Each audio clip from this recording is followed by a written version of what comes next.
কয়টা ইউনিভার্সিটি আপনাকে এই জ্ঞান দিবে, কয়টা কলেজ আপনাকে এই জ্ঞান দিবে? পৃথিবীর কোনো পিএইচডি থিসিস, কোনো মাস্টার্সের থিসিস, কোনো সিলেবাসে আপনাকে এই জ্ঞান দেওয়া হবে না যে শয়তান পৃথিবীতে আছে এবং আপনার অন্তরের উপর তার কন্ট্রোল ক্ষমতা আছে। নাই, পৃথিবীতে কেউ আপনাকে এই জ্ঞান দিবে না। কেন পৃথিবীর কোনো ইউনিভার্সিটি, কোনো সিলেবাস, কোনো কারিকুলামে বলা নাই যে পৃথিবীতে শয়তান আছে এবং তার থেকে আপনাকে বাঁচতে হবে? শয়তান এইভাবে কাজ করে আর আপনাকে তার বিরুদ্ধে এইভাবে যুদ্ধ করতে হবে, এরকম কোনো গাইডলাইন, কোনো সিলেবাস কেন নাই? এই জন্য যে যখনই মানুষ শয়তান সম্পর্কে সচেতন হবে, অসংখ্য ব্যবসা, অসংখ্য বিজনেস বন্ধ হয়ে যাবে। যদি আপনার সাইকোলজিকে ম্যানিপুলেট করতে না পারে, তাহলে যত সামাজিক যোগাযোগ মাধ্যম আছে যারা মানুষের মনোযোগকে ধরে রাখার জন্য জাস্ট মানুষের সাইকোলজি কিভাবে কাজ করে, কিভাবে মানুষকে ফেসবুক, ইউটিউব, টুইটারে ব্যস্ত রাখা যাবে এর জন্য গবেষণা করে তার ফিচার সাজায়। আপনি যখন নিজের মনের বিরুদ্ধে যুদ্ধ করবেন তখন এগুলো লস প্রজেক্ট, আর যখন আপনি নিজের মন মতো চলবেন তখন এগুলো প্রত্যেকটা প্রজেক্ট লাভজনক। যখন আপনি নিজের মনের বিরুদ্ধে গিয়ে পর্দা করবেন তখন ফ্যাশন ইন্ডাস্ট্রিজ বন্ধ হয়ে যাবে, আর যখন মন মতো চলবেন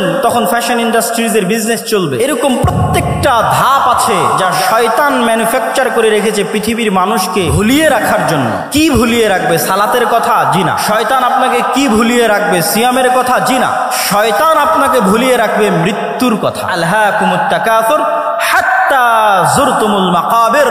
কবরে না যাওয়া পর্যন্ত আমার এবং আপনার মনে হওয়ার চান্স নাই যে আপনি মারা যেতে পারি। আজকের পৃথিবী এতটা ব্যস্ততম পৃথিবী, আজকের টেকনোলজি এতটা ব্যস্ততম, আজকের মোবাইল, আজকের টেকনোলজি, সামাজিক যোগাযোগ মাধ্যম মানুষকে এমন ভাবে আঁকড়ে ধরে আছে, অবৈধ সম্পর্ক মানুষকে এমন ভাবে আঁকড়ে ধরে আছে, ক্যারিয়ারের চিন্তা, দুনিয়ার চিন্তা এমন ভাবে আঁকড়ে ধরে আছে যে আপনি মাসকে মাস, বছরকে বছর চিন্তা করতে পারবেন না যে আপনি মারা যাবেন। হাত্তা যুরতুমুল মাকাবির। আর এটাই শয়তানের টার্গেট, যেন আপনি কোনোদিন ভুলেও স্মরণ না হয় যে আপনি মারা যাবেন। আমাদের নবী মুহাম্মদ সাল্লাল্লাহু আলাইহি ওয়াসাল্লাম সম্পর্কে সংক্ষিপ্ত মৌলিক দুই একটি কথা জেনে নিয়ে আমরা তার জীবনী থেকে মৌলিক শিক্ষাগুলোর আলোচনার দিকে এগিয়ে যাব ইনশাআল্লাহ।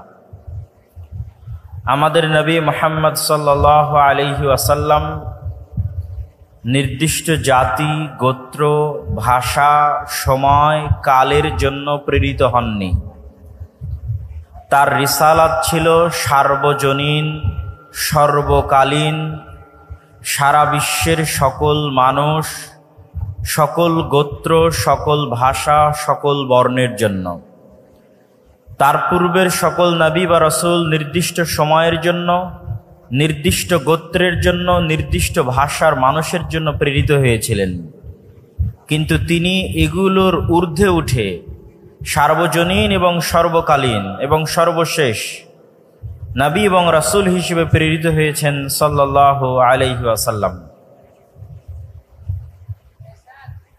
মহান আল্লাহ সুবহানাহু ওয়া তাআলা যত নবী রাসূল পৃথিবীতে পাঠিয়েছেন তাদের মধ্যে যে 25 জনের নাম পবিত্র কোরআনে আল্লাহ সুবহানাহু ওয়া তাআলা উল্লেখ করেছেন, তাদের মধ্যে উলুল আজম সর্বশ্রেষ্ঠ যে 5 জনকে আল্লাহ সুবহানাহু ওয়া তাআলা দৃঢ় প্রতিজ্ঞ রাসূল হিসেবে উল্লেখ করেছেন, নূহ, ইব্রাহিম, মূসা, ঈসা, মুহাম্মদ, সর্বশ্রেষ্ঠ যে 5 জনকে আল্লাহ সুবহানাহু ওয়া তাআলা উলুল আজম হিসেবে উল্লেখ করেছেন, তাদের মধ্যেও সর্বশ্রেষ্ঠ হচ্ছেন আমাদের নবী মুহাম্মদ সাল্লাল্লাহু আলাইহি ওয়াসাল্লাম। আর তার শ্রেষ্ঠত্বের মাপকাঠি প্রকাশিত হবে, তার শ্রেষ্ঠত্বের মানদণ্ড প্রকাশিত হবে কিয়ামতের মাঠে। কিয়ামতের মাঠে কিভাবে? আমরা যখন আজানের শেষে যে দোয়া পাঠ করি, সেই দোয়ায় আমরা বলি, হে আল্লাহ, আপনি মুহাম্মদ সাল্লাল্লাহু আলাইহি ওয়াসাল্লামকে মাকাম মাহমুদ দান করুন। সেই মাকাম মাহমুদ কি? মাকাম মাহমুদ হচ্ছে কিয়ামতের মাঠে আল্লাহ সুবহানাহু ওয়া তাআলা বিচারই শুরু করবেন না। বিচার যখন শুরু করবেন না, তখন কিয়ামতের মাঠের ভয়াবহতায় কাফের, মুশরিক, মুনাফিক তো বহু দূরের কথা, যারা মুমিন নেককার বান্দা তারাও বিপদগ্রস্ত, অসহায় অবস্থার মধ্যে থাকবে। সেই বিপদগ্রস্ত এবং অসহায়ত্ব থেকে বাঁচার জন্য তারা নবীদের শরণাপন্ন হবে। প্রথমে আদম, তারপরে নূহ, তারপরে ইব্রাহিম, তারপরে মূসা, তারপরে ঈসা, এইভাবে যত বড় বড় নবী আছে তাদের কাছে যাবে এবং বলবে, আপনারা আজকে একটু আল্লাহর সাথে কথা বলেন, আল্লাহকে বলেন তিনি যেন দ্রুত বিচার শুরু করে। মানুষের জান্নাত হোক অথবা জাহান্নাম হোক, বিচার হয়ে যাক। বিচারের মাঠে ভয়াবহতা এত বেশি থাকবে। তো সেই দিন কোন নবী এবং রাসূল আল্লাহ সুবহানাহু ওয়া তাআলার সামনে কথা বলার সাহস করবেন না। যেমনটি পবিত্র কোরআনে আল্লাহ সুবহানাহু ওয়া তাআলা বলেছেন, মান যাল্লাযী ইয়াশফাউ ইনদাহু ইল্লা বিইজনিহি, আছে কি কেউ কোনো ক্ষমতাধর, শক্তিশালী, পাওয়ারফুল রাজা, বাদশাহ, প্রধানমন্ত্রী, ব্যবসায়ী, সম্পদশালী যে সাহস করবে কিয়ামতের মাঠে আল্লাহর সাথে কথা বলার, আল্লাহর অনুমতি ব্যতীত? এমনকি কোনো ক্ষমতাধর, শক্তিশালী, সাহসী, বিত্তশালী, সম্পদশালী মানুষ আছে? এটির চ্যালেঞ্জ আল্লাহ সুবহানাহু ওয়া তাআলা নিজে কোরআন মাজিদে দিয়েছেন আয়াতুল কুরসির মধ্যে।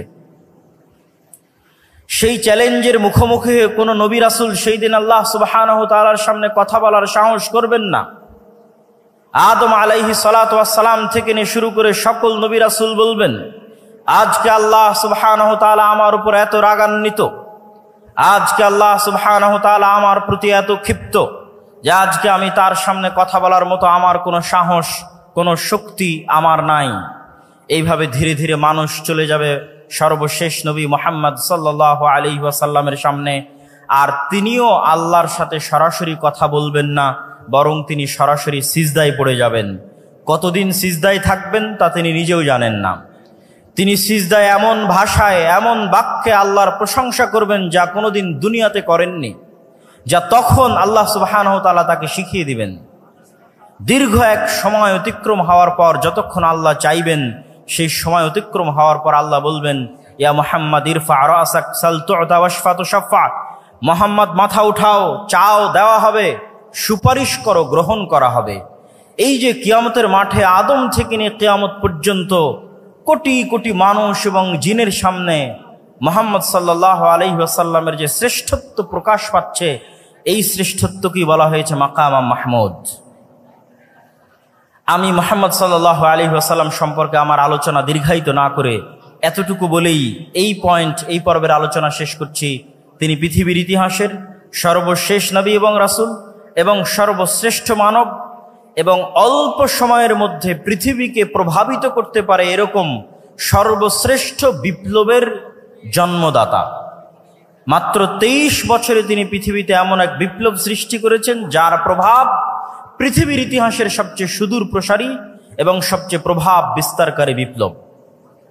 এবার আমরা চলে যাই রাসূলুল্লাহ সাল্লাল্লাহু আলাইহি ওয়াসাল্লামের জীবনে শিক্ষাগত বা জ্ঞানগত কি মৌলিক শিক্ষা এবং আদর্শ আমাদের জন্য রয়েছে।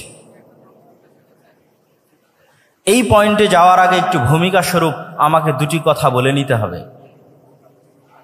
প্রথমত, আমরা জ্ঞান এবং শিক্ষা বলতে কি বুঝব, মুহাম্মদ সাল্লাল্লাহু আলাইহি ওয়াসাল্লামের এনে দেওয়া জ্ঞান এবং শিক্ষা বলতে কি বুঝব, তা জানার জন্য আমাদেরকে একটু ভূমিকা থাকতেই হবে। আল্লাহ সুবহানাহু ওয়া তাআলা যখন মানুষকে সৃষ্টি করেন, তখন তিনি মানুষের শত্রুও সৃষ্টি করেছেন।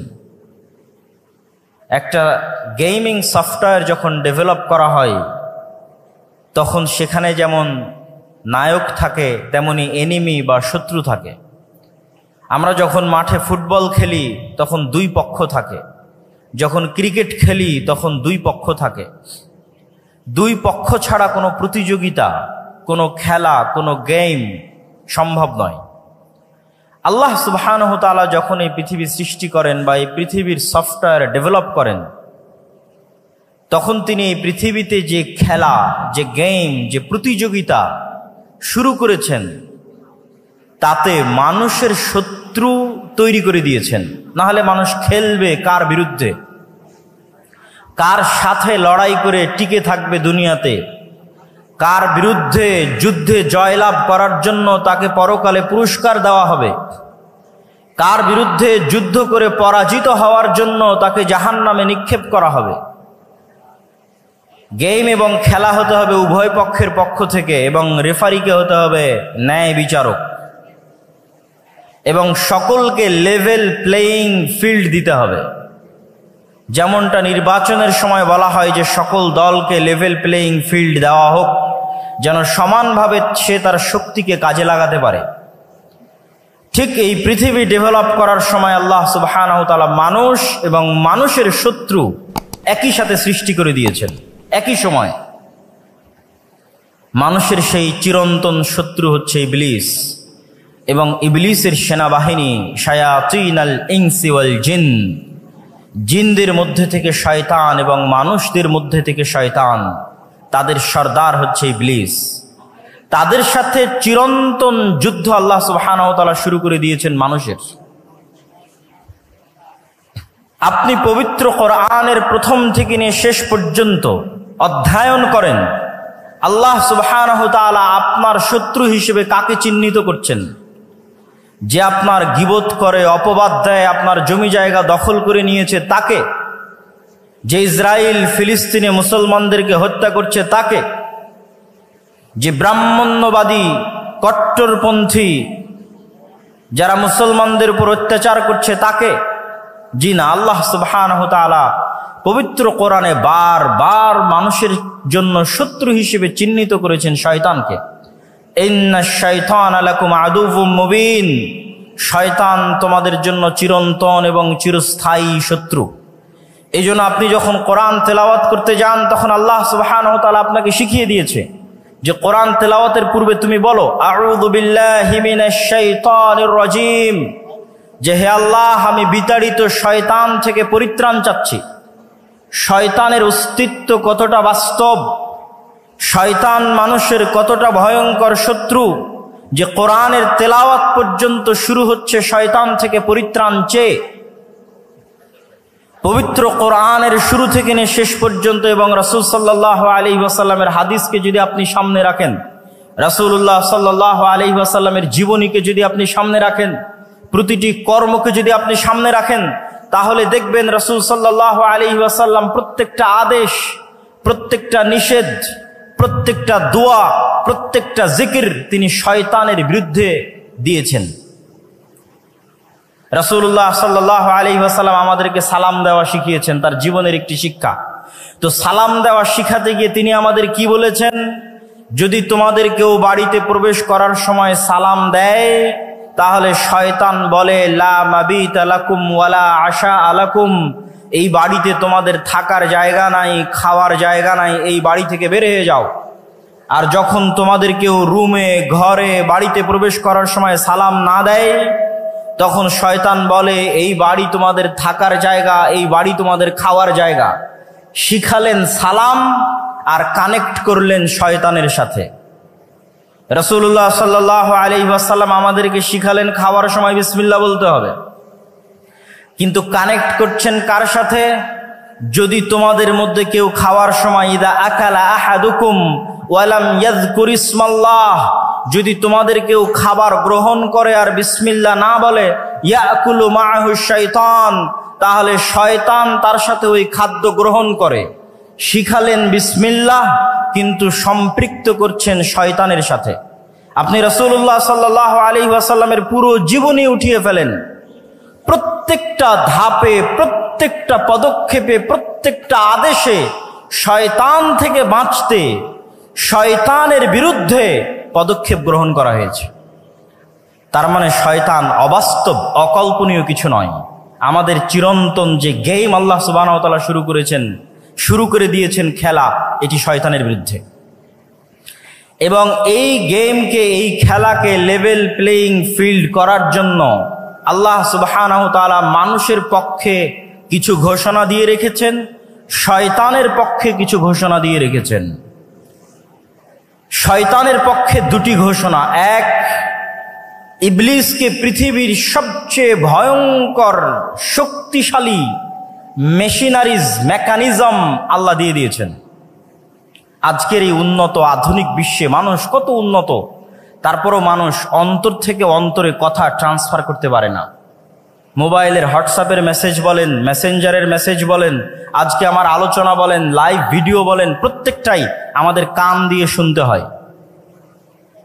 আজকে যদি আমি আমার অন্তর থেকে আপনাদের অন্তরে মেসেজ ট্রান্সফার করতে পারতাম, আমাকে চিল্লিয়ে বলা লাগতো না, মেসেজে লেখা লাগতো না, যেটা আপনি পড়বেন। কেন পড়ার দরকার? কেনই বা শোনার দরকার? আমাকে আল্লাহ এই মেকানিজম দিলে আমি এখানে বসে থেকে আপনাদের অন্তরে মেসেজ দিয়ে দিতাম। কিন্তু এই শক্তিশালী পাওয়ারফুল মেকানিজম আল্লাহ কাকে দিয়েছেন? আপনাদের জিজ্ঞেস করছি, কাকে দিয়েছেন? একটু জোরে বলেন তো, কাকে দিয়েছেন? শয়তানকে দিয়েছেন। ইউসবিসু ফি সুদুরিন নাস, মানুষের অন্তরে সরাসরি ডাইরেক্টলি মেসেজ দিতে পারে শয়তান, ওয়াসওয়াসা দিতে পারে শয়তান। মানুষ দ্বিধায় পড়ে যাবে, তার অন্তরে এখন যে কল্পনা চলছে, এই কল্পনা তার না শয়তানের দেওয়া, আমি আপনি কেউ জানি না।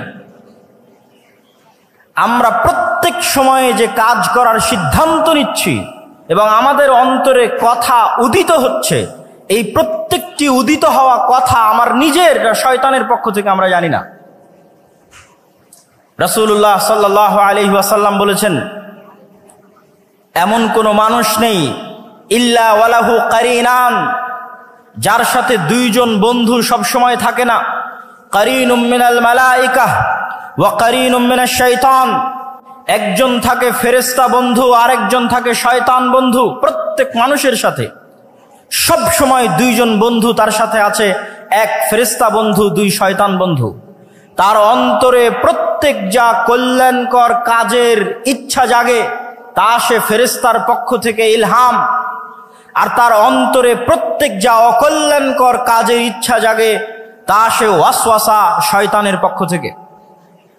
আজকে আপনারা এখানে উপস্থিত হয়েছেন, আমি উপস্থিত হয়েছি, এই যে আমাদের অন্তরে এখানে আসার ইচ্ছা জাগ্রত হয়েছে, এই কল্যাণকর কাজের জন্য আমাদের ফেরেশতা বন্ধুর পক্ষ থেকে আমাদের অন্তরে কথা দেওয়া হয়েছে, আমাদের অন্তরে ইচ্ছা জাগ্রত করা হয়েছে। যাই সকালে যখন ফজরে ঘুমিয়ে থাকছি, রাসূলুল্লাহ সাল্লাল্লাহু আলাইহি ওয়াসাল্লাম তখনও বলেছেন শয়তানের কথা। যদি বাস্তব না হতো তিনি কেমনে বলতেন? তিনি বলছেন, শয়তান তখন মানুষের মাথার কাছে গিয়ে বলে, নাম নাম নাম ইন্নাল লাইলা লাতাবিল, হে আদমের সন্তান ঘুমিয়ে থাকো, ঘুমিয়ে থাকো, রাত এখনো অনেক লম্বা। তাহলে আপনি মনে করছেন আমি আমার আরামের জন্য ফজরে ঘুমিয়ে আছি, আর আল্লাহর নবী বলছেন না, আপনার আরামের জন্য নয়, শয়তান আপনার অন্তরে দিচ্ছে তুমি এখন ঘুমিয়ে থাকো। সম্মানিত উপস্থিতি, তাহলে আল্লাহ সুবহানাহু ওয়া তাআলা ইবলিসকে দুইটা ছাড় দিয়েছে। এক, সরাসরি আমাদের অন্তরে কথা দিতে পারে ইবলিস। দুই, কিয়ামত পর্যন্ত তার হায়াত বাড়িয়ে দেওয়া হয়েছে। যতদিন আদম আর আদমের সন্তানেরা পৃথিবীতে বসবাস করবে, ততদিন আদম আর আদমের সন্তানদেরকে শত্রুতামূলক জাহান্নামে নিয়ে যাওয়ার দৃঢ় প্রতিজ্ঞ এবং দৃঢ় পণ নিয়ে কাজ করে যাবে ইবলিস এবং তার সাঙ্গপাঙ্গ এবং সেনাবাহিনী। তাদের ওয়াদার কথা আল্লাহ নিজে কোরআন মাজিদে বলেছেন যে ইবলিস এই মর্মে ওয়াদাবদ্ধ যে আমি একাই জাহান্নামে যাব না, আদম সন্তানদেরকে সাথে নিয়ে জাহান্নামে যাব। এই শত্রুতার ঘোষণা আল্লাহ সুবহানাহু ওয়া তাআলা কোরআনে দিয়েছেন। তাহলে ইবলিস এবং শয়তান যদি অবাস্তব হতো, তাহলে কোরআন আর আল্লাহর নবীর জীবনীতে এইভাবে তিনি শয়তানের প্রতি গুরুত্ব আরোপ করতেন না। সম্মানিত উপস্থিতি, তাহলে এবার লেভেল প্লেইং ফিল্ডে ইবলিসের ক্ষমতা অনেক বেশি। তাহলে আদম সন্তানের জন্য কি থাকলো, আমার এবং আপনার জন্য কি থাকলো? কি দিয়ে আমরা শয়তানের বিরুদ্ধে এই যুদ্ধে বিজয়ী হব? এটি রাসূল সাল্লাল্লাহু আলাইহি ওয়াসাল্লামের জীবনের সবচেয়ে বড় মৌলিক শিক্ষা। মহান আল্লাহ সুবহানাহু ওয়া তাআলা পবিত্র কোরআন মাজিদে বলছেন, কুল নাহবিতু মিনহা জামিআ ফাইম্মা ইয়াতিয়ান্নাকুম মিন্নী হুদান ফামান তাবিআ হুদায়া ফালা খাউফুন আলাইহিম ওয়ালা হুম ইয়াহজানুন। আল্লাহ সুবহানাহু ওয়া তাআলা আদেশ দিলেন ইবলিসকে আসমান থেকে নেমে যাওয়ার জন্য, আদেশ দিলেন আদম এবং হাওয়াকে জান্নাত থেকে নেমে যাওয়ার জন্য। আদম এবং হাওয়া আর ইবলিসের গল্প কাল্পনিক নয়, পৃথিবীর সব ধর্ম বইয়ে লেখা আছে।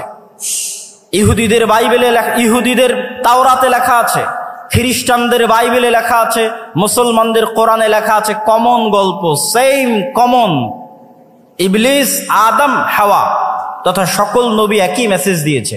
আমাদের সৃষ্টি রহস্য সম্পর্কে সেম মেসেজ দিয়েছেন সকল নবী। তাহলে আল্লাহ সুবহানাহু ওয়া তাআলা বলছেন, আমি ইবলিসকে বললাম আসমান থেকে নেমে যাও, আদমকে বললাম জান্নাত থেকে নেমে যাও। তারপরে ফাইম্মা ইয়াতিয়ান্নাকুম মিন্নী হুদান ফামান তাবিআ হুদায়া, আজ থেকে ইবলিস আর আদম পরস্পরের শত্রু। ইবলিসকে দিয়ে দিলাম এই ক্ষমতা, আর আদমের জন্য কি দিব?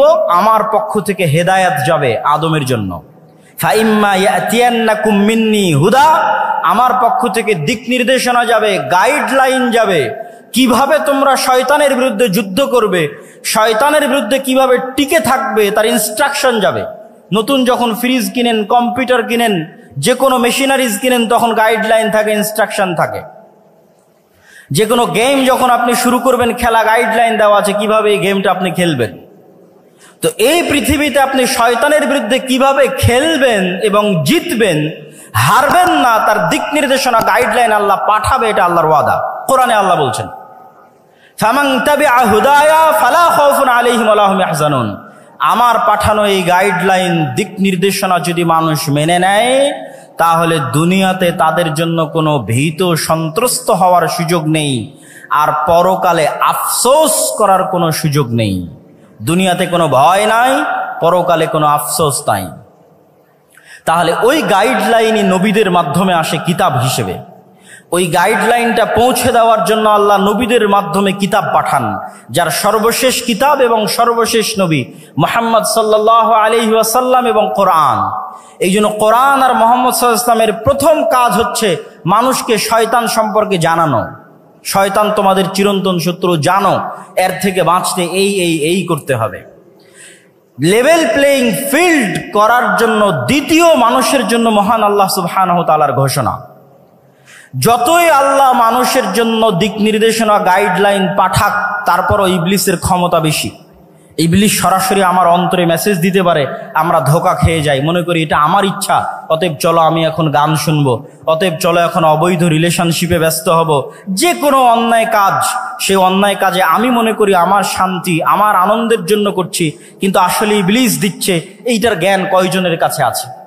কয়টা ইউনিভার্সিটি আপনাকে এই জ্ঞান দিবে? কয়টা কলেজ আপনাকে এই জ্ঞান দিবে? পৃথিবীর কোনো পিএইচডি থিসিস, কোনো মাস্টার্সের থিসিস, কোনো সিলেবাসে আপনাকে এই জ্ঞান দেওয়া হবে না যে শয়তান পৃথিবীতে আছে এবং আপনার অন্তরের উপর তার কন্ট্রোল ক্ষমতা আছে। নাই, পৃথিবীতে কেউ আপনাকে এই জ্ঞান দেবে না। পৃথিবীতে যেখানে যাবেন সবাই আপনাকে বলবে তুমি তোমার মন মতো চলো, তোমার মনে যেটা ভালো লাগে সেটা করো। একমাত্র আল্লাহ, কোরআন এবং আল্লাহর নবী বলবে না, ফুল স্টপ। তুমি জানোই না কোনটা তোমার ইচ্ছা আর কোনটা শয়তান তোমার অন্তরে দিয়েছে।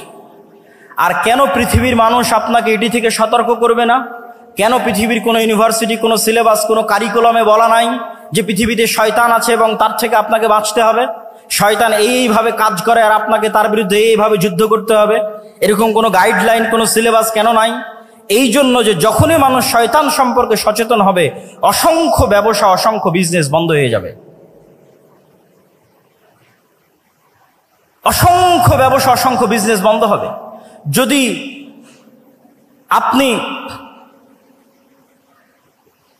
আপনার সাইকোলজিকে ম্যানিপুলেট করতে না পারে। তাহলে যত সামাজিক যোগাযোগ মাধ্যম আছে, যারা মানুষের মনোযোগকে ধরে রাখার জন্য জাস্ট মানুষের সাইকোলজি কিভাবে কাজ করে, কিভাবে মানুষকে ফেসবুক, ইউটিউব, টুইটারে ব্যস্ত রাখা যাবে এর জন্য গবেষণা করে তার ফিচার সাজায়। আপনি যখন নিজের মনের বিরুদ্ধে যুদ্ধ করবেন তখন এগুলো লস প্রজেক্ট, আর যখন আপনি নিজের মন মতো চলবেন তখন এগুলো প্রত্যেকটা প্রজেক্ট লাভজনক। যখন আপনি নিজের মনের বিরুদ্ধে গিয়ে পর্দা করবেন তখন ফ্যাশন ইন্ডাস্ট্রিজ বন্ধ হয়ে যাবে, আর যখন মন মতো চলবেন তখন ফ্যাশন ইন্ডাস্ট্রিজের বিজনেস চলবে। এরকম প্রত্যেকটা ধাপ আছে যা শয়তান ম্যানুফ্যাকচার করে রেখেছে পৃথিবীর মানুষকে ভুলিয়ে রাখার জন্য। এটি আমি বলছি না, আল্লাহ সুবহানাহু ওয়া তাআলা বলছেন, আলহাকুমুত তাকাসুর, হে দুনিয়ার মানুষ, তোমাদেরকে শয়তান দুনিয়ার লোভ লালসা দিয়ে এমন ভাবে ভুলিয়ে রাখবে। কি ভুলিয়ে রাখবে? কি ভুলিয়ে রাখবে? সালাতের কথা? জি না। শয়তান আপনাকে কি ভুলিয়ে রাখবে? সিয়ামের কথা? জি না। শয়তান আপনাকে ভুলিয়ে রাখবে মৃত্যুর কথা। আলহাকুমুত তাকাসুর হাত্তা যুরতুমুল মাকাবির, কবরে না যাওয়া পর্যন্ত আমার এবং আপনার মনে হওয়ার চান্স নাই যে আমি আপনি মারা যেতে পারি।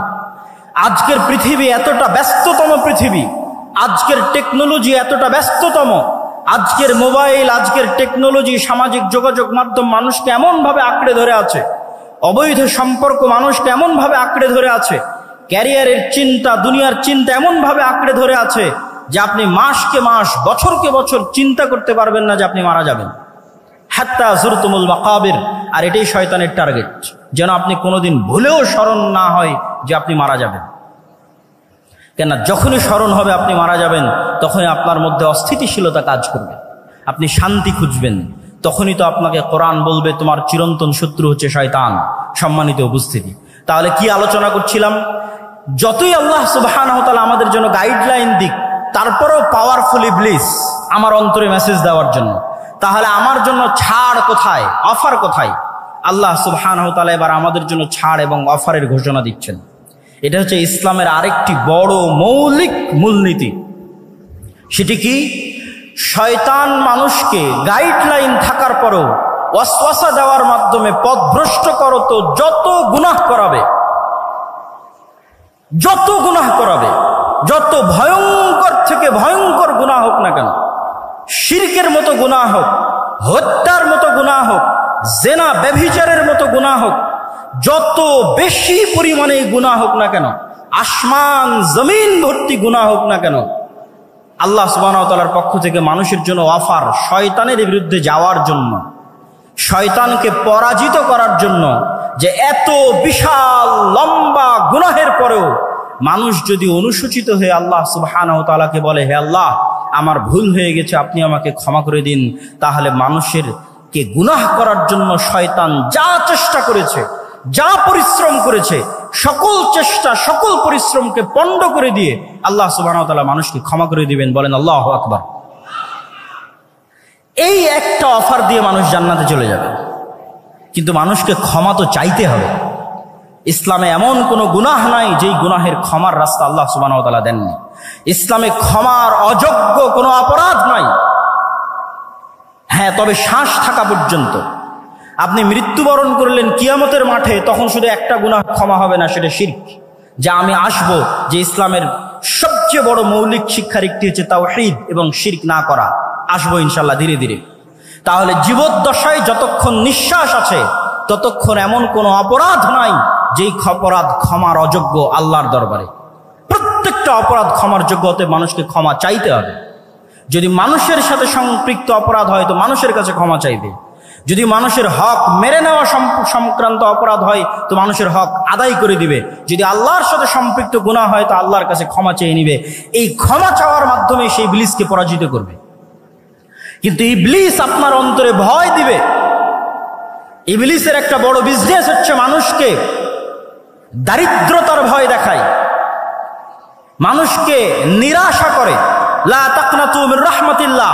ইবলিস আপনাকে ভয় দেখাবে আপনি অনেক বড় গুনাহগার, আপনি ক্ষমা চাইতে পারেন না, আল্লাহর দরজা আপনার জন্য বন্ধ হয়ে গেছে। আপনার অন্তরে হতাশা সৃষ্টি করবে। এটাই শয়তানের বিরুদ্ধে যুদ্ধ, যে ইসলামে কোনো হতাশা নাই। আপনি গুনাহগার যত বড়ই হন না কেন, আল্লাহ সুবহানাহু ওয়া তাআলার কাছে ক্ষমা চাইলে আল্লাহ ক্ষমা করে দিবে। এবং ইসলামে দারিদ্রতারও কোনো ভয় নাই। সেই পয়েন্টগুলো তো আমি আসবো ইনশাআল্লাহ। তাহলে শয়তানের এই আলোচনা থেকে এতটুকু কি পরিষ্কার হলো যে নবী এবং রাসূলকে পাঠানো হয়েছে, কোরআনকে পাঠানো হয়েছে মানুষকে একটা গাইডলাইন দেওয়ার জন্য, শয়তানের বিরুদ্ধে যুদ্ধ করার জন্য।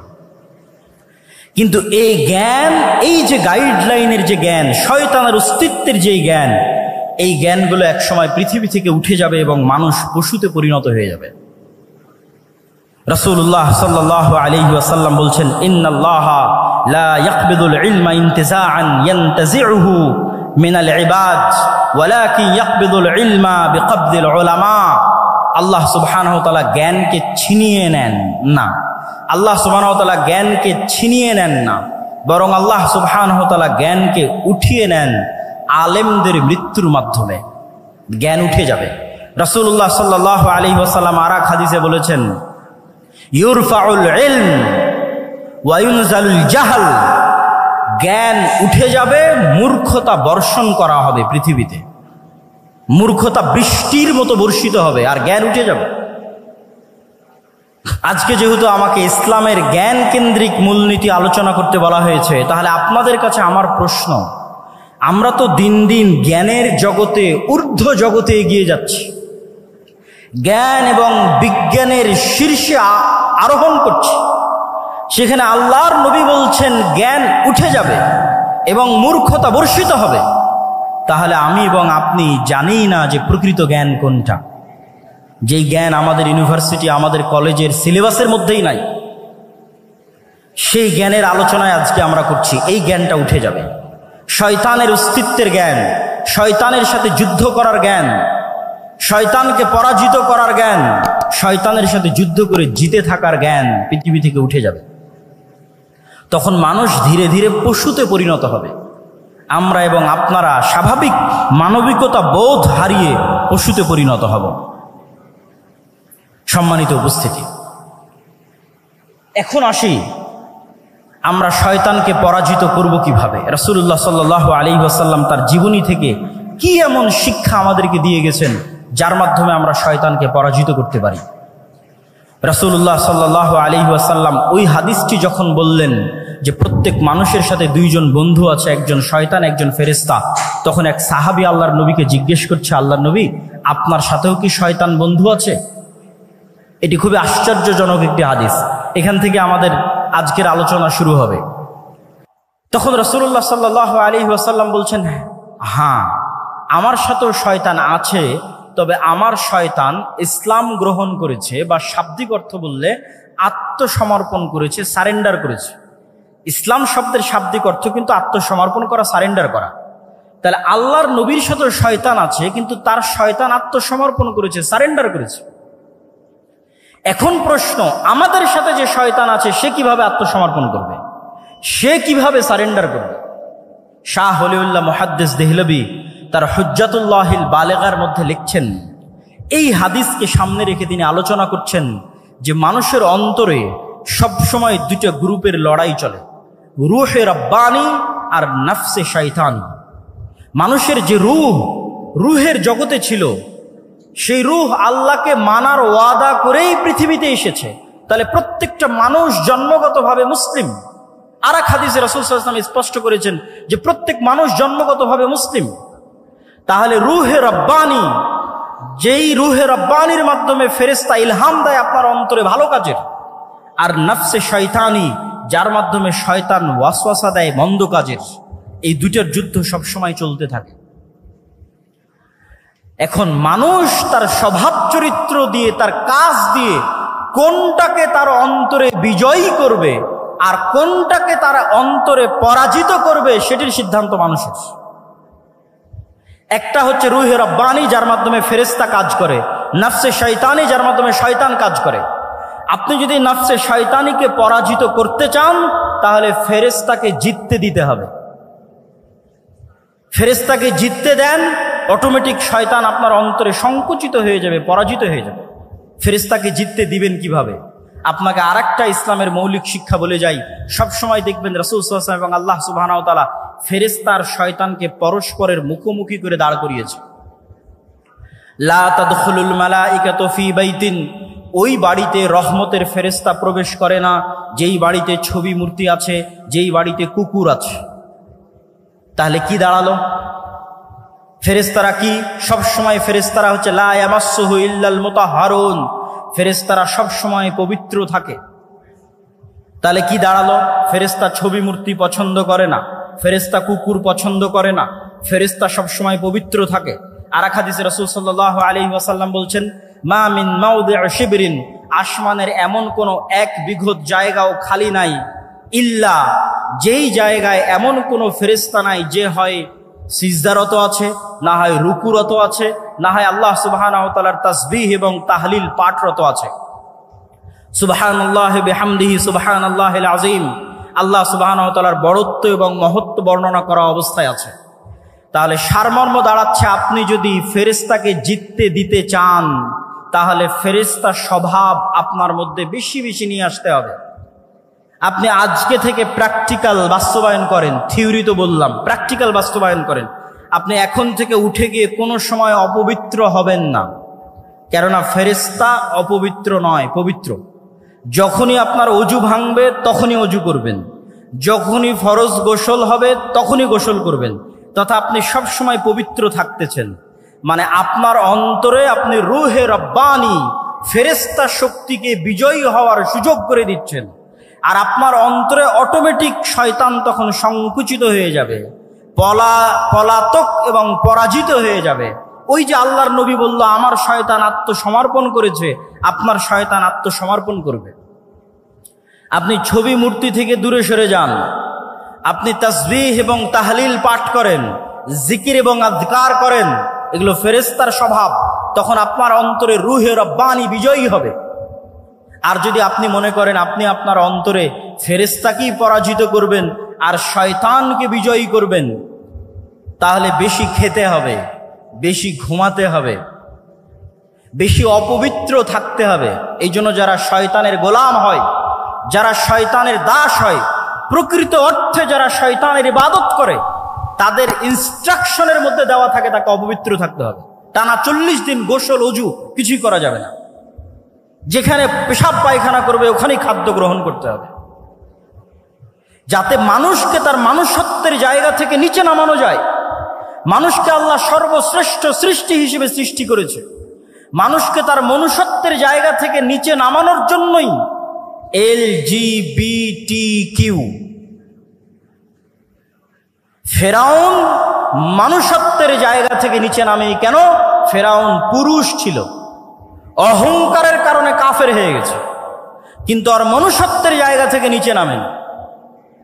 নমরুদ কাফের ছিল, মুশরিক ছিল। আবু জাহাল, আবু লাহাব কাফের মুশরিক ছিল, কিন্তু মানুষ ছিল। মানুষত্বের জায়গা থেকে, পৌরুষত্বের জায়গা থেকে নিচে নামেন।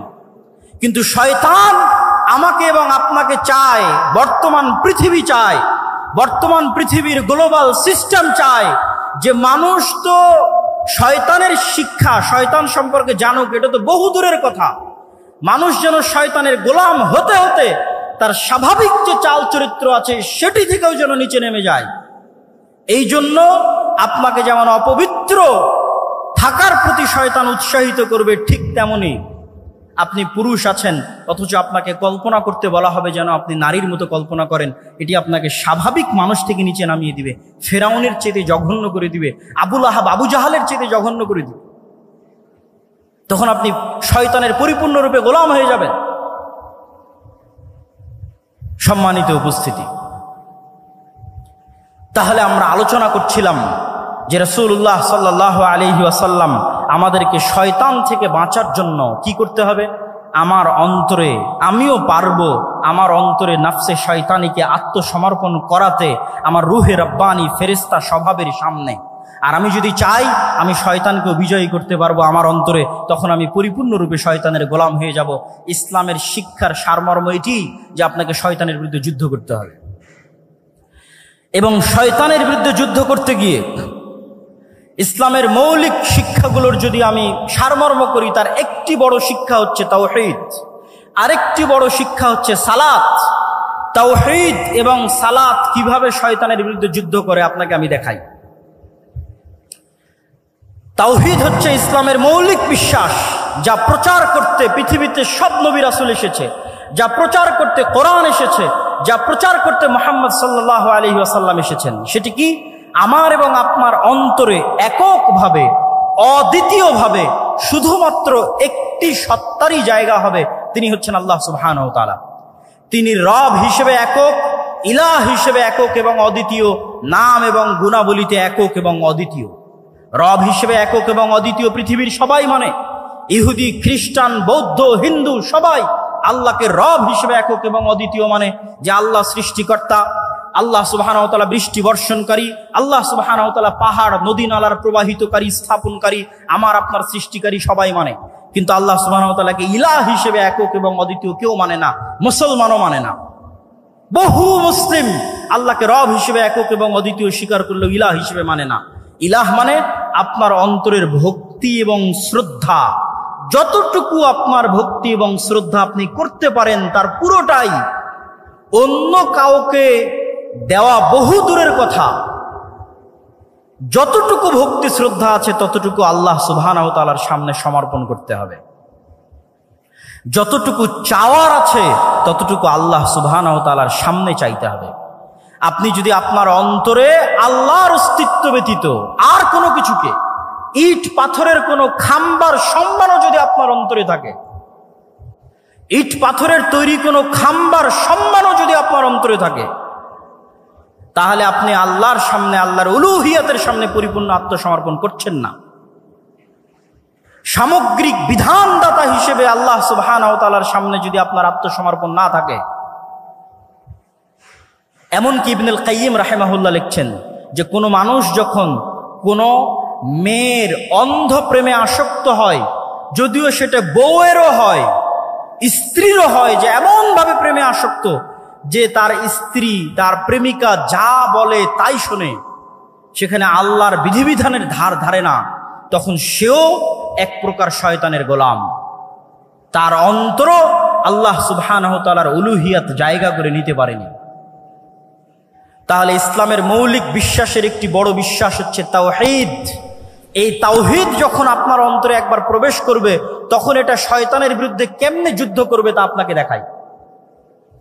ইব্রাহিম আলাইহিস সালাতু ওয়াস সালাম একাই পৃথিবীতে, একক, সারা পৃথিবীর মানুষ তার বিরুদ্ধে, তিনি একক, তিনি একাই শয়তানের বিরুদ্ধে যুদ্ধ করছেন। তো এই একাই শয়তানের বিরুদ্ধে যুদ্ধ করতে গিয়ে তিনি যে টিকে আছেন, তার অন্তরের এই শক্তি কোথায় থেকে আসে? তার অন্তরের এই শক্তি আসে তাওহীদের উপর পূর্ণ বিশ্বাসের কারণে। যেই মুমিন 100-তে 100 শতভাগ তাওহীদে বিশ্বাসী, সে পারমাণবিক বোমার চাইতেও শক্তিশালী। ইব্রাহিমের মতো, ইব্রাহিমকে আগুনে নিক্ষেপ করে দেওয়া হয়েছে, কিন্তু তার বিশ্বাস থেকে তিনি টলেননি। তার কনফিডেন্স লেভেল কোন পর্যায়ের থাকতে পারে, আত্মবিশ্বাস কোন শীর্ষ চূড়ায় থাকতে পারে যে তাকে আগুনে নিক্ষেপ করলেও তিনি টলেননি। আমাদেরকে কি করা হয়? তাওহীদের প্রতি বিশ্বাস দুর্বল করো তো আমাদেরকে হেজিটেশনে ফেলে দেওয়া হয়, দ্বিধায় ফেলে দেওয়া হয়। নতুন প্রজন্ম দিন মানতে পারে না কেন? হেজিটেটেড থাকে, ফ্রাস্ট্রেশনে থাকে, হতাশায় থাকে, দ্বিধায় থাকে। আমি যদি দাড়ি রাখি মানুষ কি বলবে? আমি যদি সালাত আদায় করি সমাজ কি বলবে? আমি যদি শুধু এই চাকরি ছেড়ে দিই তাহলে খাবো কি? এই যে প্রত্যেক পয়েন্টে হেজিটেশন, এগুলো আসে কেন? তাওহীদের প্রতি বিশ্বাস দুর্বল থাকার কারণে। তাওহীদের জ্ঞান যার মধ্যে আছে, যে আল্লাহর একত্ববাদ এবং অদ্বিতীয়ত্ব সম্পর্কে পরিপূর্ণ জ্ঞান অর্জন করেছে, তার অন্তর শয়তানের বিরুদ্ধে সবচেয়ে বেশি শক্তিশালীভাবে যুদ্ধ করতে পারবে। তার অন্তর সবচেয়ে কনফিডেন্ট থাকবে তার দ্বীনের উপর, তার বিশ্বাসের উপর। আজকের পৃথিবীতে ইহুদিরা ভ্রান্তির উপরও আমাদের চেয়ে বেশি কনফিডেন্ট, ভ্রান্তির উপরেও আমাদের চেয়ে বেশি কনফিডেন্ট। আর আমরা মুসলিমরা, আমাদের কনফিডেন্স নাই, কনফিডেন্স হারিয়ে ফেলেছি। দীর্ঘ 190 বছরের কলোনিয়াল সিস্টেমে তাদের গোলামির কারণে আমাদের রক্তের মধ্যে এমনভাবে গোলামি প্রবেশ করেছে যে আমরা কখনো স্বাধীনভাবে চিন্তা করতে পারি না, নিজের দ্বীনের উপর পূর্ণ আস্থা এবং পূর্ণ বিশ্বাস কনফিডেন্টলি স্থাপন করতে পারি না, কেননা আমাদের মধ্যে তাওহীদের জ্ঞান নাই। 2 নাম্বার, সালাত কিভাবে আপনাকে শয়তানের বিরুদ্ধে যুদ্ধ করায়? আপনি তো ইসলামের সারমর্ম দেখলেনই যে এই অন্তরকে কন্ট্রোল করতে পারতে হবে। তো অন্তরকে কন্ট্রোল করার জন্য শুধু বিরত থাকার মাধ্যমে কখনো প্র্যাকটিস হয় না। আপনি সেনাবাহিনীতে জয়েন করলে কঠোর পরিশ্রমের মাধ্যমেই আপনাকে সেনাবাহিনীর র্যাঙ্কিং বাড়াতে হবে। তো এই 5 ওয়াক্ত সালাত শয়তানের বিরুদ্ধে যুদ্ধ। প্রতি 5 ওয়াক্ত সালাত জামাতের সাথে মসজিদে উপস্থিত হওয়ার মাধ্যমে আপনি দিনে 5 বার শয়তানকে পরাজিত করেন। এই জন্য রাসূলুল্লাহ সাল্লাল্লাহু আলাইহি ওয়াসাল্লাম বলেছেন, যে ব্যক্তি টানা 40 দিন মসজিদে এসে তাকবীরে তাহরিমার সাথে সালাত আদায় করলো, সে মুনাফিকি থেকে মুক্তি পেয়ে গেল, জাহান্নামের আগুন থেকে মুক্তি পেয়ে গেল। কেন? মানে টানা 40 দিন প্রায় 200 ওয়াক্ত সালাত, মানে 200টা বিশ্বযুদ্ধে শয়তানকে পরাজিত করা। তো যে এক টানা পরস্পর 200টা যুদ্ধে শয়তানকে পরাজিত করতে পারবে, তার অন্তরের উপর তার কন্ট্রোল ক্ষমতা কায়েম হয়ে গেছে, প্রতিষ্ঠিত হয়ে গেছে। ওই যে রাসূল সাল্লাল্লাহু আলাইহি ওয়াসাল্লামের শয়তান আত্মসমর্পণ করেছে, আপনার শয়তান আত্মসমর্পণ করে ফেলেছে। কেননা 200টা যুদ্ধে আপনি তাকে পর পর পরাজিত করেছে। তাহলে সালাত হচ্ছে শয়তানের বিরুদ্ধে সবচেয়ে বড় যুদ্ধ। এই জন্য সালাতকে এত শক্তিশালীভাবে ইসলামে একটি মাত্র কাজ দেওয়া আছে, আর কোনো কাজ দেওয়া নাই। কেন বলছে আর কোনো কাজ দেওয়া নাই? হজ যার টাকা আছে তার জন্য, যাকাত যার টাকা আছে তার জন্য, রমজান কোথায় বছরে একবার। আর কি এমন ফরজ আছে যা আপনাকে করতে বলা হয়েছে? আপনি খুঁজে বের করেন কোরআন এবং হাদিস থেকে আপনাকে কোনো একটা কাজ ফরজ হিসেবে করতে বলা হয়েছে, করতেই হবে এমন বিরত থাকার তো অনেক কিছুই আছে। এটা করা যাবে না, এটা করা যাবে না। হ্যাঁ, ড্যাফোডিল ইউনিভার্সিটিতে ভর্তি হলেও তো অনেক কিছু আছে, এটা করা যাবে না। কিন্তু ক্লাসে যদি না যান তাহলে কি কাজ? আপনি ড্যাফোডিল ইউনিভার্সিটির সকল নিয়ম কানুন মেনে নিলেন, সন্ধ্যা 5টার মধ্যেই ফিরে আসতে হবে, আরো যত নিয়ম কানুন আছে, কিন্তু ক্লাসেই গেলেন না। আপনি তো ভর্তি হয়েছেন ক্লাসে যাওয়ার জন্য। তো ইসলামের বাকি সব কিছু যদি আপনি মেনে নেন, কিন্তু আপনি তো এখানে এসেছেনই সালাত কায়েম করার জন্য, সালাত প্রতিষ্ঠা করার জন্য, কেন এটাই শয়তানের বিরুদ্ধে যুদ্ধ। সম্মানিত উপস্থিতি, ইসলামের সারমর্ম বলতে গিয়ে আমরা যে পয়েন্টগুলো তুলে ধরছি তার মধ্যে ইসলামের মৌলিক শিক্ষা বলতে গিয়ে তার মধ্যে 1 নাম্বার আমরা শয়তানের বিষয়টি তুলে ধরেছি। 2 নাম্বার শয়তানের বিরুদ্ধে যুদ্ধ করতে গিয়ে তাওহীদের কি ভূমিকা সেটি তুলে ধরলাম। 3 নাম্বার শয়তানের বিরুদ্ধে যুদ্ধ করতে গিয়ে সালাতের কি ভূমিকা সেটি তুলে ধরলাম। এবার আমরা আসি ইসলামের সামগ্রিক যে রূপটা আছে। ইন্নাদ-দীনা ইনদাল্লাহিল ইসলাম, Islam is a complete code of life. আমরা তো সবাই মুখস্থ, কিন্তু এটিকে আমরা বাস্তবে বুঝি যে ইসলাম হচ্ছে মানুষের সকল সামগ্রিক জীবনের বিধিবিধান, ব্যক্তি জীবন, পারিবারিক জীবন, সামাজিক জীবন, রাষ্ট্রীয় জীবন, প্রত্যেকটা জীবন, প্রত্যেকটা ধাপ কিভাবে চলবে তার পরিপূর্ণ দিক নির্দেশনা ইসলামে দেওয়া আছে। এই পরিপূর্ণ দিক নির্দেশনা সম্পর্কে আল্লাহ সুবহানাহু ওয়া তাআলা কোরআন মাজিদে বলেছেন, ওমাই ইয়াবতাগি গায়রাল ইসলামি দীনা, যে ব্যক্তি ইসলামের এই কমপ্লিট কোড অফ লাইফ থাকার পরে অন্য আর কোনো জীবন বিধান অনুসন্ধান করবে, তার পক্ষ থেকে সেটি গ্রহণ করা হবে না। আজকে নতুন করে বাংলাদেশে লালনবাদ, মানে ইসলাম যদি কমপ্লিট কোড অফ লাইফ আপনি মনে না করেন, তো আপনার কোনো না কোনো কিছু পূরণ করার জন্য কোনো না কোনো থিওরি লাগবে। রাষ্ট্র পরিচালনার জন্য গণতান্ত্রিক থিওরি লাগবে, ডেমোক্রেটিক্যাল অবকাঠামো লাগবে, ঠিক আরো অনেক কিছুর জন্য আরো অনেক কিছু লাগবে, সেগুলো বলতে চাচ্ছি না। কিন্তু আপনাকে বুঝতে হবে যে ইসলাম হচ্ছে একটি সামগ্রিক জীবন বিধান এবং পৃথিবীর সকল মানুষের জন্য, এবং পৃথিবীর সকল মানুষ আল্লাহ সুবহানাহু ওয়া তাআলার কাছে সমান। ইসলামের কাছে পৃথিবীর সকল মানুষ সমান, সাদা কালো, হিন্দু বৌদ্ধ খ্রিস্টান মুসলিম সকল মানুষ মানুষ হিসেবে সমান।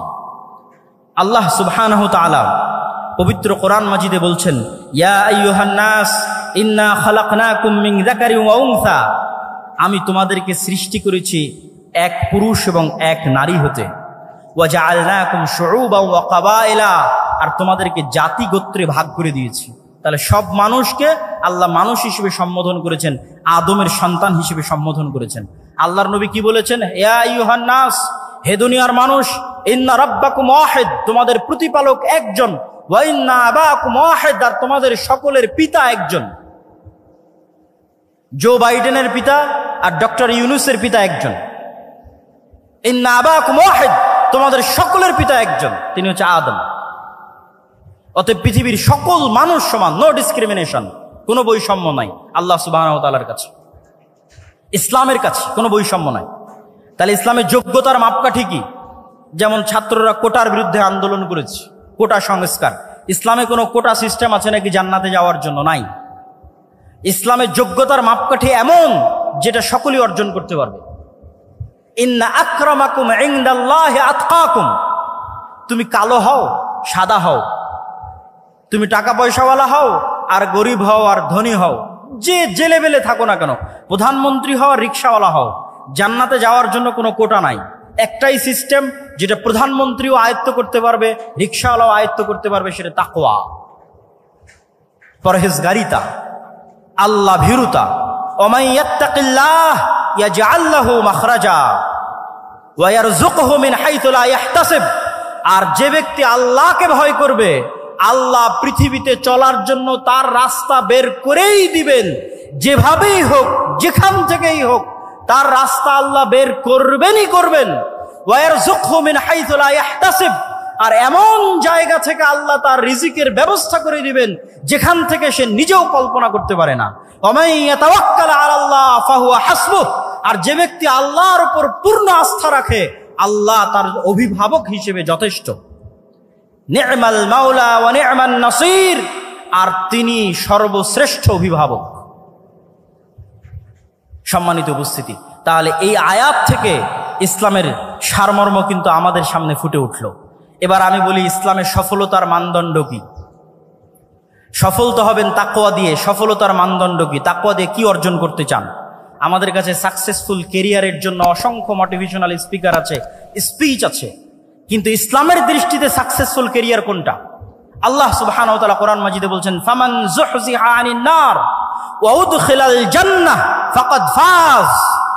সফল সেই, সাকসেসফুল কেরিয়ার তারই যে কিয়ামতের মাঠে দেখবে তাকে জাহান্নাম থেকে বাঁচিয়ে দেওয়া হচ্ছে এবং তাকে জান্নাতে প্রবেশ করার সুযোগ দেওয়া হচ্ছে, সে হচ্ছে সাকসেসফুল কেরিয়ারের অধিকারী। সফলতার মানদণ্ড হচ্ছে আমি জান্নাতে যেতে পারলাম কিনা, না আমি জাহান্নামে চলে গেলাম। সম্মানিত উপস্থিতি,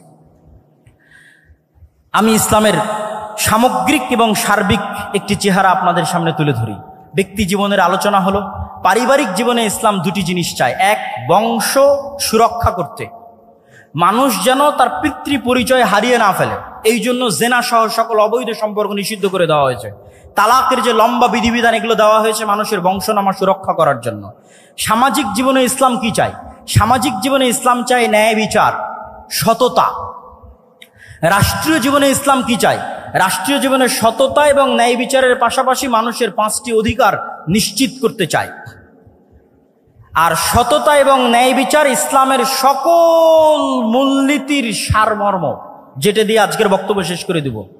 এতক্ষণ পর্যন্ত যা আলোচনা করলাম, যা আপনাদেরকে ইসলামের দর্শন, ইসলামের থিওরি বোঝানোর চেষ্টা করলাম রাসূল সাল্লাল্লাহু আলাইহি ওয়াসাল্লামের জীবনী থেকে, তার সারমর্ম লুব্বে লুবাব এক বাক্যে যদি শেষ করি, সেটি হচ্ছে সত্যবাদিতা, ন্যায়পরায়ণতা। আজকের এটা বলে আমার বক্তব্য শেষ করে দিব। দুঃখজনক হলেও সত্য, আমরা মুসলমানেরা মনে করে নিয়েছি, ছাত্র ভাইদের দৃষ্টি আকর্ষণ করছি, আমার আলোচনার সকল পয়েন্ট যদি ভুলে যান, এই শেষের পয়েন্টটা আর শুরুতে যে শয়তানের আলোচনা করেছিলাম এই দুটো পয়েন্ট ভুলবেন না। আজকের শেষের এই পয়েন্টটা মনে রাখার চেষ্টা করবেন। আমাদের মধ্যে অনেকেই মনে করে আমি বাংলাদেশে ইসলাম কায়েম করে ফেলবো। কিভাবে ইসলাম কায়েম করবেন? সবাই যদি নামাজি হয়ে যায় ইসলাম কায়েম হয়ে গেল, সবাই যদি পর্দা করে ইসলাম কায়েম হয়ে গেল। জি না, ইসলামের সবচেয়ে বেসিক এলিমেন্ট, সবচেয়ে মূল ভিত্তি হচ্ছে সত্যবাদিতা, ন্যায়পরায়ণতা। বাইতুল মুকাররমের মধ্যে নামাজি মানুষ মারামারি করতেছে, বাইতুল মুকাররমের মধ্যে যার দাড়ি আছে, টুপি আছে, পাঞ্জাবি আছে, সে মারামারি করতেছে। তার মানে কি? তার মানে সে ইসলামের বেসিক এলিমেন্ট সম্পর্কে জানে না। সে মনে করেছে ইসলাম মানে সালাত, সে মনে করেছে ইসলাম মানে হজ, সে মনে করেছে ইসলাম মানে পর্দা। কিন্তু ইসলাম মানে আগে ন্যায়পরায়ণতা, আগে সত্যবাদিতা। মুহাম্মদ সাল্লাল্লাহু আলাইহি ওয়াসাল্লাম সালাত শিখেছে 40 বছর পরে, সূরা ফাতিহা শিখেছে 40 বছর পরে, আর উনি জন্মগত সত্যবাদী এবং ন্যায়পরায়ণ। তথা 40 বছর যাবৎ যেই গুণ তিনি জন্মগত বহন করেছেন নবী হওয়ার আগেও, সেটি হচ্ছে তিনি সত্য বলতেন, কোনোদিন মিথ্যা বলেননি। 2, তিনি সৎ এবং ন্যায়পরায়ণ, কোনোদিন মানুষের প্রতি অন্যায় করেননি। পৃথিবীতে আল্লাহ যত নবী রাসূল পাঠিয়েছেন, প্রত্যেক নবী রাসূলকে নবী হওয়ার আগে এই দুটি মৌলিক গুণাবলীর অধিকারী হতে হয়েছে। এক, সত্য কথা বলতে হবে, ন্যায়পরায়ণ হতে হবে। কেন? এই গুণটা আল্লাহর। আল্লাহ সত্যবাদী, আল্লাহ ন্যায়পরায়ণ। আল্লাহ বলে দিয়েছেন তিনি কিয়ামতের মাঠে বলিনি কোটার ভিত্তিতে বিচার হবে না, আর কোনো কিছুর ভিত্তিতে বিচার হবে না, উনি ন্যায়পরায়ণ। তিনি বলেছেন ইন্নী হারামতু যুলমা আলাইয়া, আমি আল্লাহ আমার উপর অত্যাচার করাকে হারাম করে নিয়েছি। এই যে পৃথিবী সৃষ্টি করে দিলাম, গেম ওপেন করে দিলাম, সফটওয়্যার ডেভেলপ করে দিলাম, এখন এখানে প্লাস আর মাইনাস পয়েন্ট বাড়তে থাকবে, কমতে থাকবে। মনে করেন শেয়ার বাজার যে মেরে নিয়ে গেছে ওর হয়েছে প্লাস প্লাস প্লাস, আর যার মেরে নিয়েছে ওর হয়েছে মাইনাস মাইনাস মাইনাস। এখন কিয়ামতের মাঠে আল্লাহ যদি এই প্লাস মাইনাসকে ক্যান্সেল করে জিরো না বানাতে পারেন, তাহলে আল্লাহ নন, নাউজুবিল্লাহ। এটা তার দাবি যে তিনি ন্যায়পরায়ণ।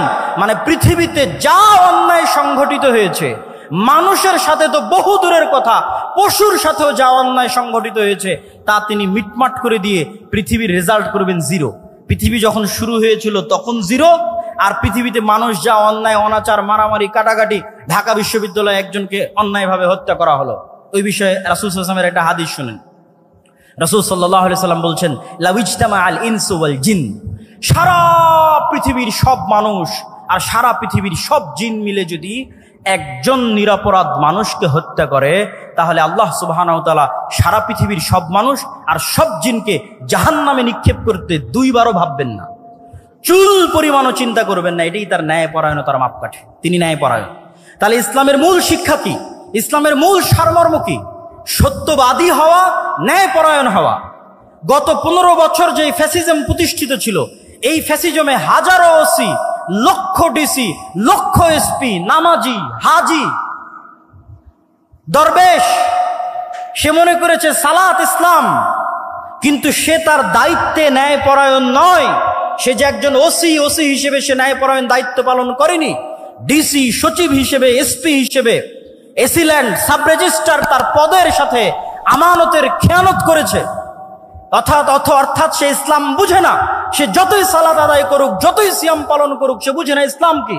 রাসূল সাল্লাল্লাহু আলাইহি ওয়াসাল্লাম বলেছেন, সাবআতু ইউদিল্লুহুমুল্লাহ ইয়াওমা লা দিল্লা ইল্লা দিল্লুহ, 7 শ্রেণীর মানুষকে আল্লাহ কঠিন কিয়ামতের মাঠে বিশেষ ছায়া দিবেন। তার 1 নাম্বার, আলেম নয়, হুজুর নয়, তাহাজ্জুদ গুজার নয়, পর্দাশীলা নয়, ইমামুন আদিল, যে তার দায়িত্বে ন্যায়পরায়ণ প্রিন্সিপাল, ওসি, ডিসি, প্রধানমন্ত্রী, প্রধান উপদেষ্টা, ন্যায়পরায়ণ সমন্বয়ক জান্নাতে যাবে।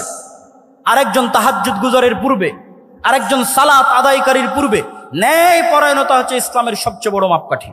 অতএব ছাত্র ভাইদের উদ্দেশ্যে আমার উদাত্ত আহ্বান থাকবে, আমার উদাত্ত ডাক থাকবে যে ইসলামের সকল শিক্ষা যদি আমরা ভুলে যাই, এই দুটো মৌলিক শিক্ষার উপর যদি আমরা একটা প্রজন্ম তৈরি করতে পারি। ফ্যাসিজম টিকে ছিল কিভাবে? তাদেরকে অন্যায়, তাদের মেরুদণ্ড সোজা নয়, তারা অন্যায় করেছে। আপনি সারা বাংলাদেশে মেরুদণ্ড সোজাওয়ালা সৎ ন্যায়পরায়ণ ওসিডিসি এসপি দেন, ক্ষমতায় যে আসুক না কেন দেশ সুন্দর চলবে। তো এসিডিসি এসপি কারা হবে? আপনারাই হবে। আপনারা শিখেন ইসলামের মূল শিক্ষা, সৎ এবং ন্যায়পরায়ণ হওয়া, এবং টাকার কাছে, কোনো চাপের কাছে মাথা নত না করা। এটাই শয়তানের বিরুদ্ধে যুদ্ধ। সম্মানিত উপস্থিতি, বক্তব্যের বিষয় ছিল অনেক কঠিন। আমি হয়তো পুরো বিষয়টার উপর আপনাদেরকে ইসলামের পুরো সারমর্ম বা সামারি হয়তো আপনাদের সামনে পরিপূর্ণরূপে তুলে ধরতে পারলাম না। তারপরও যতটুকু চেষ্টা করেছি তুলে ধরার চেষ্টা করেছি। আল্লাহ সুবহানাহু ওয়া তাআলা আমাদের সকলকে আল্লাহ সুবহানাহু ওয়া তাআলার এই একমাত্র মনোনীত দ্বীনের উপর টিকে থাকার এবং এই দ্বীনের উপর মৃত্যুবরণ করার এবং যেটা প্রকৃত সফলতার মানদণ্ড, সেই জান্নাতে প্রবেশ করার তৌফিক দান করুক। আল্লাহুম্মা আমিন। ওয়া আখিরু দাওয়ানা আনিল হামদুলিল্লাহি রাব্বিল আলামিন। আসসালামু আলাইকুম ওয়া রাহমাতুল্লাহি ওয়া বারাকাতুহু।